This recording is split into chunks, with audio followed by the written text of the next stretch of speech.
오늘은 본문의 말씀을 통하여 내 인생 최대의 사건이란 주제로 말씀을 나누도록 하겠습니다. 여러분, 이 세상에서 가장 변하기 어려운 존재가 누구고 무엇일까요? 바로 사람이고 바로 나입니다. 우리는 각자 타고난 성품과 기질이 다릅니다. 한 어머니 뱃속에서 나온 형제 자매지간도요, 다 성품과 기질이 틀립니다. 그러니 남이야 말할 게 있겠습니까? 또한 그렇게 살아오면서 수십 년 동안 몸에 밴 습관이나 버릇들이 있습니다. 그리고 종교의 개종 등도 너무나 바뀌기 어려운, 변화되기 어려운 요인 중에 하나입니다. 그런데 우리가 살다가 이런 것들이 변화되었다면 아마 인생에 틀림없이 큰 전환점을 만났기 때문입니다. 어떤 큰 사건으로 인해서 내 생각과 가치관과 사고와 습관과 버릇과 종교가 변화된 것이에요. 여러분, 오늘 본문의 주인공은 사도 바울로 우리가 너무나도 잘 알죠. 그의 본래 이름이 뭐였습니까? 사울이었습니다. 그런데 그가 하나님의 선교사로 파송받은 후 자신의 이름을 겸손을 뜻하는 바울로 스스로 바꾼 것입니다.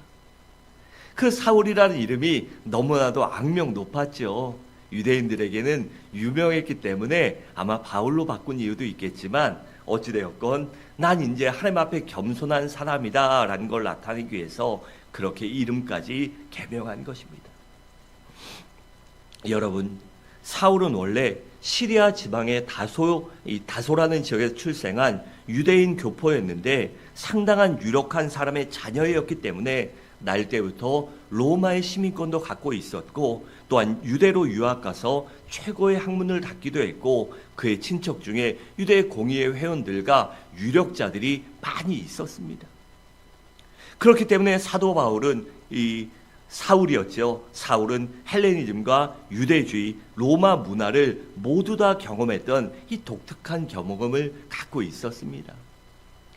여러분, 사울은요, 어찌되었건 이렇게 많은 것을 갖고 있던 사람이었어요. 그런데 그는 철저한 유대교 신봉자이기 때문에 예수를 이단의 괴수로 여겼습니다. 그렇기 때문에 그 예수를 믿고 따르는 추종자들을 제거하는 것이 하나님의 뜻이라고 믿고 그 일에 자신의 일생을 걸 정도로 앞장서는 그러한 사람이었어요. 그가 얼마나 열심히 있고 대단했던지 대제사장들까지도 인정할 정도였습니다. 그래서 사도 바울은 다시 한번 이 대제사장들의 이 명을 받고 위임을 받고 지금 어디로 갑니까? 그는 그래서 다메섹으로 가고 있는데 그러던 중 점심때 하늘에서 갑자기 실명할 정도의 밝은 빛이 임합니다. 그리고 이어서 그가 이단의 괴수로 여겼던 예수님의 음성을 듣고 예수님을 만나는 은혜를 누리게 됩니다. 그래서 그가 기적적으로 회심을 하고 예수님을 믿게 된 것입니다. 여러분, 바로 이 다메섹 도상에서 예수님을 만난 것이 사도 바울 일생의 최고의 사건이며 일생일대의 전환점이 됐던 아주 획기적이고 놀라운 기적과 같은 사건이었습니다. 그래서 사도 바울은 이 다메섹 도상에서 예수를 만난 후 놀라운 변화를 체험합니다. 특별히 오늘은 본문에 나오는 것처럼 사도 바울 일생에 나타난 세 가지 놀라운 변화에 대해 말씀을 나누도록 하겠습니다. 첫째로 사도 바울은요, 그리스도인으로 거듭나게 되었습니다. 여러분, 사도 바울은 나사렛 예수를 이단의 괴수로 여기고 그를 믿는 사람들을 박해하는 데 앞장섰던 사람으로 반기독교인이었으며 기독교 말살에 앞장섰던 사람입니다. 우리 1절과 2절을 함께 읽겠습니다. 시작.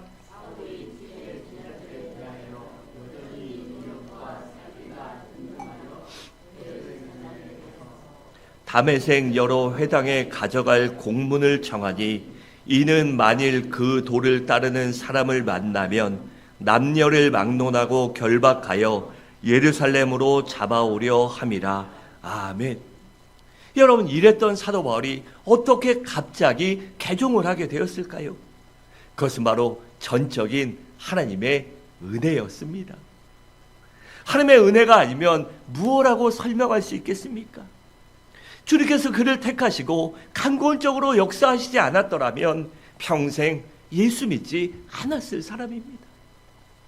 아니, 예수를 믿는 사람들을, 예수님을 끝까지 핍박하는 데 앞장섰던 최고의 이 선봉장이 되었을 것입니다. 그런데 주님께서 그에게 강권적으로 역사하셨기 때문에 예수 그리스도를 믿고 거듭나게 된 것입니다. 그래 15절은 이렇게 말씀합니다. 주께서 이르시되 가라, 이 사람은 내 이름을 이방인과 임금들과 이스라엘 자손들에게 전하기 위하여 택한 나의 그릇이다 라고 했습니다. 여러분, 사도 바울이 거듭난 것, 그리스도인이 된 것은 그의 인생 최대의 사건이요 기적 중에 기적이었습니다. 그리고 우리들도 예수 믿고 거듭난 것이야말로 기적 중에 기적이요 우리 인생 최고의 사건입니다. 왜냐하면 종교를 개종한다는 것이 얼마나 힘들고 어려운 일인지 우리가 잘 아시잖아요. 그렇기 때문에 그것이 전적인 주님의 은혜인 것입니다. 여러분, 우리가 예수 그리스도를 믿음으로 말미암아 거듭난 사건은 참으로 엄청난 사건입니다. 왜냐하면 근본적으로 우리의 모든 것이 변화되기 때문이에요. 예수를 믿음으로 말미암아 멸망당할 사람이 영생을 얻었고, 죄인이 의인이 되었고, 지옥 갈 사람이 천국 갈 사람으로, 마귀의 자식이 하나님의 자녀가 되었고, 저주받을 사람이 축복의 사람으로, 불행한 사람이 행복한 사람으로 변화되었으니 얼마나 놀랍고 감사한 일입니까? 여러분, 그렇기 때문에 예수 그리스도를 믿으면 모든 것을 잃어버린 것 같으나 모든 것을 소유한 사람입니다. 하지만 예수를 잃어버리면 모든 것을 소유했을지라도 모든 것을 진정으로 잃어버린 사람이 되는 것입니다. 그래서 사도행전 26장 18절은 이렇게 말씀합니다. 그 눈을 뜨게 하여 어둠에서 빛으로, 사단의 권세에서 하나님께로 돌아오게 하고, 죄사함과 나를 믿어 거룩하게 된 무리 가운데서 기업을 얻게 하리라 하더이다 라고 있습니다. 그렇기 때문에 우리도 진정으로 예수 그리스도를 믿음으로 거듭나시기 바랍니다. 둘째로, 사도 바울은 복음의 회방자가 전도자로 변화되었습니다. 여러분, 사도 바울의 인생에서 두 번째 큰 사건은 바로 복음을 회방하던 사람이 복음을 전하는 사람으로 바뀌었다는 것입니다.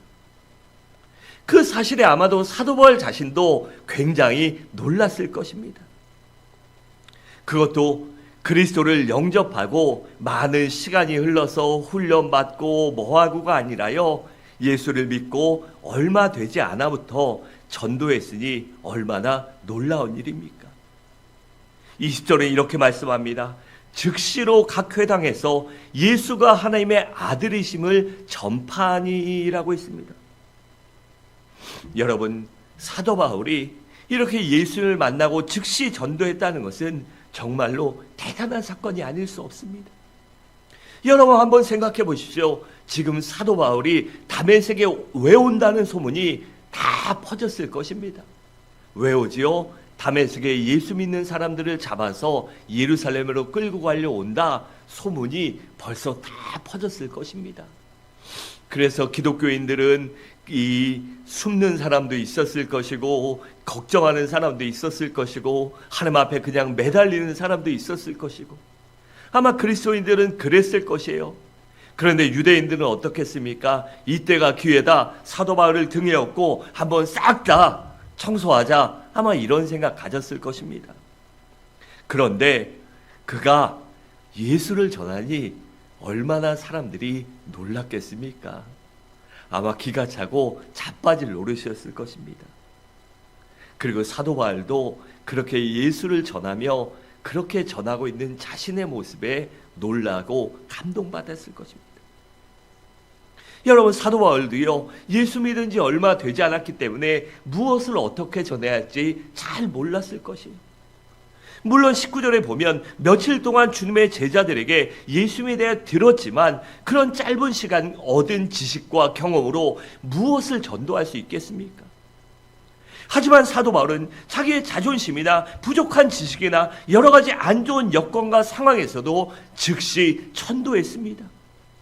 그러니 얼마나 대단한 사건입니까? 여러분, 우리는 살아가면서 우리 가운데 있는 잘못된 선입견이나 편견이나 잘못된 생각들을, 이런 것들을, 고정관념을 버릴 필요가 있습니다.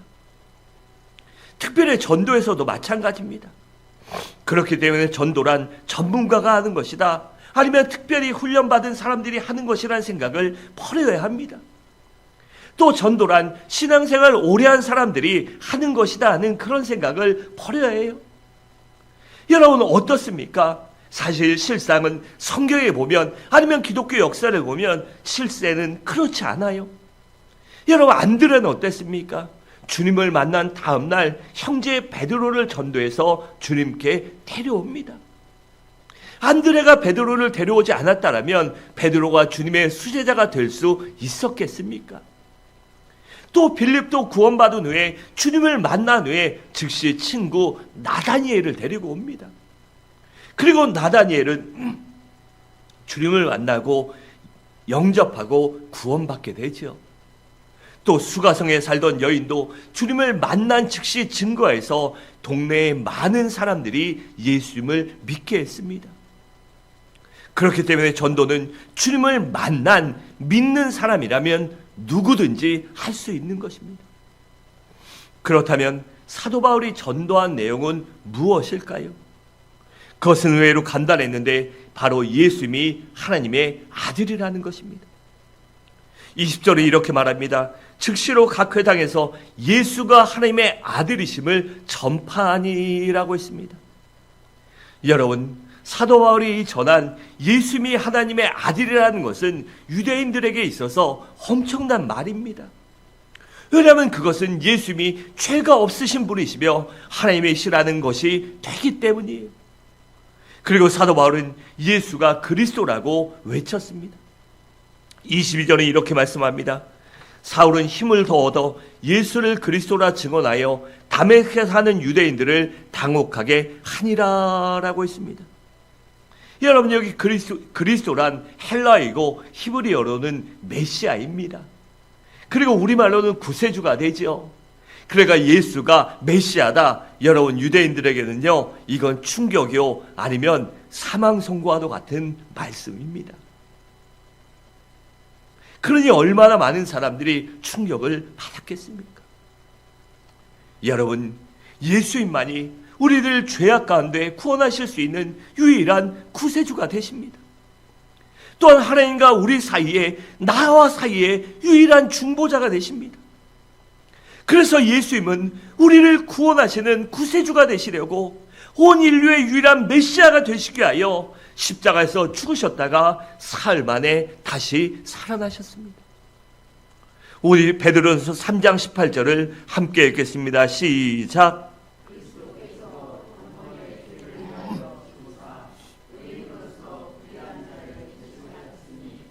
이는 우리를 하나님 앞으로 인도하려 하심이라. 육체로는 죽임을 당하시고 영으로는 살리심을 받으셨으니 아멘. 여러분, 그래서요 전도란 교회 한번 나와라 이렇게 하는 것이 아니에요. 또한 예수 안 믿는 것보다 믿는 것이 좋다 단순히 이렇게 말하는 것도 아닙니다. 또 과거에 했던 대로 예수 믿으면 무조건 복 받는다 이렇게 하는 것도 전도가 아닙니다. 전도란 예수님의 하나님의 아들이십니다. 예수님만이 유일한 구세주요 메시아며 우리를 죄와 사망과 죽음과 영원한 지옥 형벌에서 마귀의 손아귀에서 저주에서 구원하실 수 있는 유일한 분이십니다. 그분을 믿으면 바로 우리가 구원받고 영생을 얻고 천국을 소유한 하나님의 자녀가 됩니다라고 하는 이 복음을 전하는 것, 그것이 바로 전도입니다. 여러분, 비록 이 말이 제가 한 이 복음이 간단한 것 같지만 그렇지 않습니다. 이 복음 속에는 하나님의 놀라운 능력이 있기 때문에 사람들을 넉넉히 예수 믿고 남게도 하는 능력이 있습니다. 그래서 고린도서 1장 18절에 이렇게 말씀합니다. 십자가의 도가 멸망한 자들에게 미련한 것이요 구원을 받는 우리에게는 하나님의 능력이라고 했습니다. 또 24절에 보면 오직 부르심을 받은 자들에게는 유대인이나 헬라인이나 그리스도는 하나님의 능력이요 하나님의 지혜니라라고 했습니다. 여러분, 우리들의 인생에서도 최대의 사건이 있다면 그것은 바로 우리가 복음을 전하는 사람으로 변화된 것입니다. 왜냐하면 예수 안 믿던 사람이 지옥 갈 사람이 천국 간 사람이 되며 하나님의 자녀가 되고 그 복음 때문에 그 십자가의 은혜 때문에 하나님의 사랑과 은혜 때문에 주님의 죽으심과 아픔과 고통과 그 순종 때문에 내가 구원받았다는 걸 알기 때문에 그것을 전하는 죽어가는 자를 구원하는 하나님의 사명자가 되고 하나님의 대사가 되기 때문입니다. 셋째로 사도 바울은요, 핍박을 하던 사람이 핍박을 받는 사람이 되었습니다. 여러분, 사울이 기독교를 핍박한 것은 본인은 물론이거니와 유대인들이나 기독교인들까지 인정할 정도로 그가 열심히 있던 사람입니다.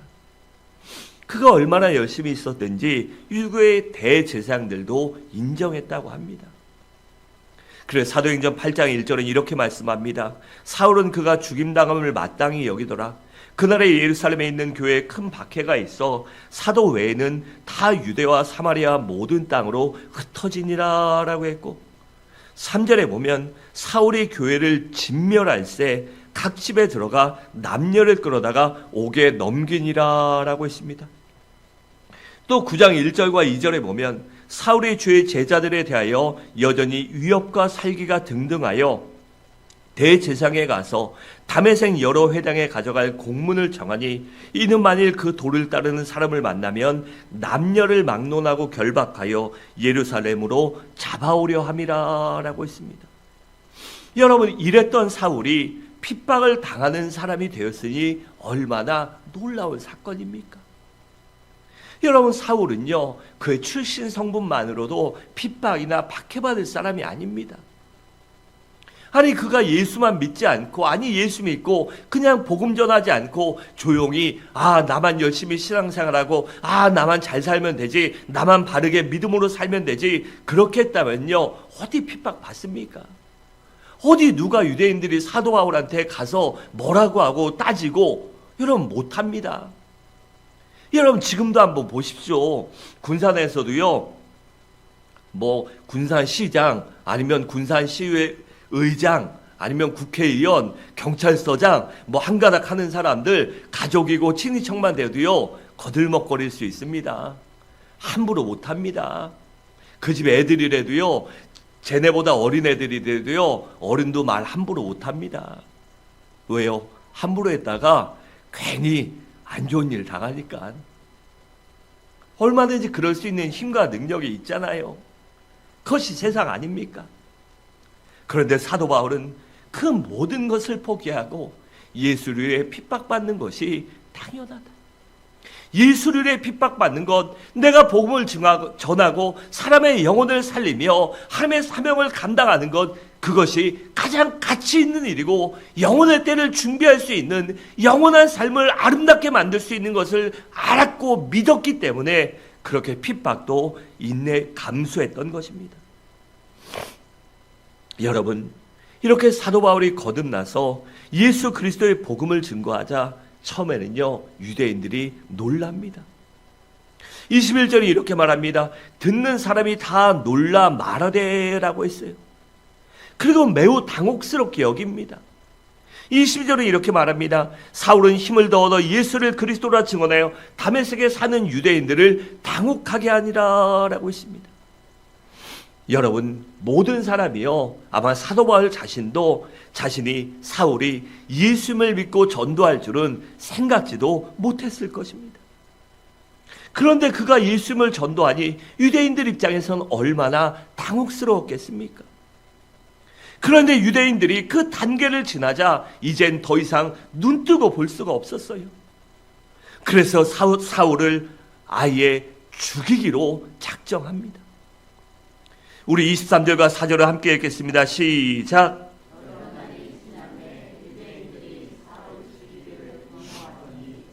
그 계교가 사울에게 알려지니라. 그들이 그를 죽이려고 밤낮으로 성문까지 지키거늘. 아멘. 여러분, 사도 바울은요, 예수 그리스도를 믿으니 평생 복음을 증거하며 갖은 박해와 핍박과 목숨의 위협을 당합니다. 여러분, 이것은 사도 바울에게 큰 사건이 아닐 수 없습니다. 그렇다면 사도 바울은 왜 그렇게 핍박을 받았을까요? 먼저는 그가 예수님의 발자취를 따라가기 위해서였습니다. 베드로전서 2장 21절은 이렇게 말씀합니다. 이를 위하여 너희가 부르심을 받았으니 그리스도도 너희를 위하여 고난을 받으사 너희에게 본을 끼쳐 그 자취를 따라오게 하려 하셨느니라 라고 했습니다. 즉 예수님이 고난당하신 것처럼 예수님이 사람의 영혼을, 우리를, 나를 구원하시려고, 또한 많은 사람을 구원하시려고 고난받으시고 박해받으신 것처럼 우리도 고난받게 하기 위하여 부르셨기 때문에 사도 바울도 예수님의 발자취를 따라가며 고난과 박해를 당한 것입니다. 또한 예수 그리스도를 얻은 것이 인생 최고의 보화인 것을 알고 믿었기 때문입니다. 빌립보서 3장 8절은 이렇게 말씀합니다. 또한 모든 것을 해로 여기면 내 주 그리스도 예수를 아는 지식이 가장 고상하기 때문이라. 내가 그를 위하여 모든 것을 잃어버리고 배설물로 여기면 그리스도를 얻고라고 했습니다. 여러분, 사도 바울은요, 예수님을 얻는 것, 예수님의 칭찬과 인정을 받는 것, 예수님께 상급받는 것, 그것이 최고라고 여겼기 때문에 그 아닌 것들을 버릴 수 있었던 것입니다. 여러분, 생각해 보세요. 사람은 언제나 더 가치가 있고 중요한 것을 선택합니다. 그래서 그것을 위해서 작은 것, 그거보다 못한 것, 가치 없는 것을 버리고 포기하죠. 그렇다고 후회합니까? 안 합니다. 그게 인생이고, 그래야 더 발전할 수 있고 앞으로 나아갈 수 있기 때문이에요. 그래서 사도 바울은 자기 인생에 가치 있는 것이 진정 예수 믿고 예수님의 말씀에 순종하여 복음 전하는 사명자로 사는 것이 자신의 인생의 본분이며 최고의 가치 있는 것을 알았기 때문에, 또한 그러면 하나님께 칭찬받는 것을 믿었기 때문에 그가 그렇게 세상 것을 버리고 박해를 받았던 것입니다. 또한 예수님을 믿는 것도 은혜이지만 고난받는 것도 은혜인 것을 깨달았기 때문입니다. 빌립보서 1장 29절은 이렇게 말합니다. 그리스도를 위하여 너희에게 은혜를 주신 것은 다만 그를 믿을 뿐 아니라 또한 그를 위하여 고난도 받게 하려 하심이라 라고 했습니다. 우리가 신앙생활하면서 하나님의 축복과 은혜와 평강 중요합니다. 저는 우리 성도들이 그런 은혜와 평강, 하나님의 샬롬의 은혜가 넘치길 원해요. 하지만 그것만이 은혜가 아닙니다. 때로는 우리가요, 주를 위해 고난받고 박해받고 핍박받고 헌신하고 눈물 흘리고 아파하고, 여러분, 그것도 은혜입니다. 여러분, 내가 주를 위하여 주님을 섬길 때 어떻게 좋은 일만 있습니까? 우리가 인생 살아갈 때도요, 학생도요, 얼마나 놀고 싶습니까? 친구들과 놀고 싶고 어디 가고 싶고 게임하고 싶고 TV 보고 싶고. 그런데 공부하려면 그걸 덜 해야 되지요. 그런 욕구를 참고 인내하고 그거 안 해야 공부 잘하는 것입니다. 여러분, 직장생활도 마찬가지입니다. 내가 할 일을 열심히 해야 잘하는 거지 안 하면 안 되잖아요. 그래서 그가 예수를 위해 고난받는 것도 은혜이다. 내가 예수를 위해 피땀 흘리는 것, 눈물 흘리는 것, 아파하는 것, 때로는 위협과 어려움을 당하는 것, 박해받는 것도 은혜다. 여러분, 그것을 통해서 반드시 하나님이 나를 건져주시고 도와주시고 칭찬하시며 마지막 날 상급과 영광의 면류관을 주실 것을 믿었기 때문입니다. 또한 신앙이란 영적으로 원수마귀와의 싸움임을 알았기 때문입니다. 우리의 신앙은요, 영적으로 원수마귀와의 싸움입니다. 여러분, 원수마귀는 언제나 우리를 유혹하고 미혹하고 쓰러뜨리고 넘어뜨리려고 합니다. 그 사람에게 멀어지게 하고 하나님과 관계없고 상관없는 사람으로 만들기 위해서 갖가지 계략과 계획을 하고 우리 앞에 올무를 놓지요. 그런데 그거 모르면 어떡합니까? 쓰러지고 넘어지고 다치고 부서지는 것입니다. 여러분, 원수마귀는 그렇게 우리 앞에 요만한 거 이만한 거 때로는 천길 낭떠러기 같은 어려움과 문제와 함정을 파놓습니다. 우리가 그것을 어떻게 할까요? 우리의 빛 대신 예수 그리스도를 믿는 믿음으로 성령 충만을 받아 영적인 눈과 귀가 열려 있어야 그런 원수마귀의 함정과 올무와 위협을 분간할 수 있기 때문입니다. 여러분, 우리가 살아가면서 피하는 것이 은혜 아닙니까? 여러분, 문제와 사건과 사고를 피하는 것, 그것이 은혜입니다. 여러분, 그 피하는 것이 바로 우리의 영적인 눈과 귀가 열려 있어야 하기 때문입니다. 우리의 영적인 눈과 귀가 열려 있으면 이것이 원수마귀가 주는 시험인지 문제인지 어려움인지 아니면 하나님이 주는 연단인지 그것을 구분할 수 있어요. 그래야 그에 맞게 대처하고 피해갈 수 있는 것 아닙니까? 또한 장차 하늘나라에 갔을 때 상 받기 위함이었습니다. 우리 마태복음 5장 11절과 12절을 함께 읽겠습니다. 시작.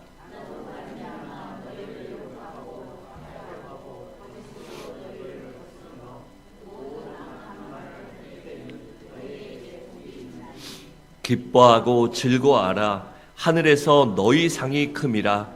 너희 전에 있던 선지자들도 이같이 박해하였느니라. 아멘. 여러분, 여기 보면 뭐라고 합니까? 그렇게 할 때 11절 마지막에 보면 뭐라고 합니까?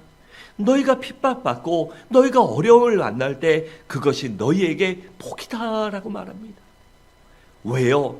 바로 그것이 하늘에서 상 받는 재료가 되기 때문입니다.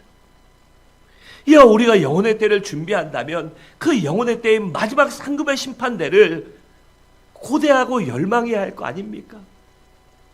두려워하며 준비해야 할 것 아닙니까? 그때 내가 하나님께 책망받는 사람이 아니라 하나님께 칭찬받으리라, 상급받으리라, 영광의 멸류관, 자랑의 멸류관, 금의 멸류관, 은혜의 멸류관 등을 받으리라. 내가 반드시 하나님께 상 받는 사람이 되리라는 믿음이 있어야 그렇게 살아갈 수 있기 때문입니다. 여러분, 우리들도요, 우리 인생에 뭔가 큰 변화가 있어야지 않겠습니까? 내 인생에 획기적으로 변화하는 전환점, 즉 터닝 포인트가 우리의 삶에 있어야 합니다. 내 인생에 있어서 잊지 못할 사건이 있어야 하지 않겠습니까? 그것은 바로 우리가 사도 바울처럼 진정으로 주님을 만나고 주님을 위해 믿음으로 살리라라고 결단하고 다짐하며 그 결단과 다짐을 지켜가는 그 순간이 바로 우리 인생의 전환점이 되는 것입니다. 사랑하는 성도 여러분, 말씀을 마치도록 하겠습니다. 우리 모두 진정으로 주님을 사랑함으로 말미암아 바울처럼 예수를 진정으로 믿는 그리스도인들이 되시기 바랍니다. 또한 바울처럼 내 인생의 목적이 전도하여 사람의 영혼을 살리는 것이라는 것을 잊지 말고 살아가며, 또한 바울처럼 주님을 위해 고난과 박해도 핍박도 기쁨과 감사함으로 이겨내리라. 반드시 내가 영혼의 때에 상급받으리라는 그 믿음으로 살아감으로 말미암아 믿음대로 하나님이 함께 하시며 성령님이 도와주시며 성령님이 능력과 사람을 붙여줘서 모든 것을 이겨내고 영혼의 때 하나님께 상급받는, 또한 현세에서도 하나님의 능력과 은혜로 진정 그 은혜 가운데 살아가는 복된 삶을 살아가시기를 주님의 이름으로 간절히 축원합니다.